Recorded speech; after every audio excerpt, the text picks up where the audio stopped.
Europe 1, il est 7h13, Thomas Soto. On parle voiture, pas complètement voiture, avec Daniel Fortin, l'édito Éco. Bonjour Daniel. Bonjour Thomas. On sait que les Français ont adoré le covoiturage, et bien ils devraient aimer le coavionnage, une activité qui se développe à toute vitesse partout en Europe, sauf en France. Pourquoi ? Parce que l'administration fait tout pour empêcher ce nouveau marché de se développer, Daniel. Oui Thomas, hier les principaux sites internet qui proposent donc du coavionnage ont signé une charte de bonne conduite pour rassurer les autorités, mais il n'y a rien à faire, la direction de l'aviation civile reste inflexible. Alors elle juge dangereuse cette pratique qui consiste tout simplement à laisser des pilotes amateurs embarquer sur leur avion des passagers qu'ils ont recrutés sur le web en échange d'une participation aux frais, et du coup elle fait tout pour la décourager. Bon, mais est-ce qu'elle n'a pas de bonnes raisons de le faire ? C'est quand même pas la même chose que d'embarquer quelqu'un dans sa voiture. Alors on pourra vous répondre que les pilotes amateurs ont déjà le droit d'emmener leur famille, mais c'est vrai, il y a de bons arguments du côté de l'administration.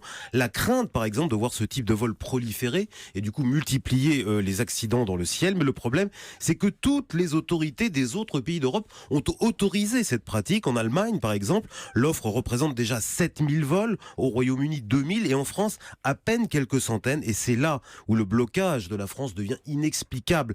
D'ailleurs la Commission européenne pourrait être saisie. La Commission européenne, tout ça prend des proportions importantes.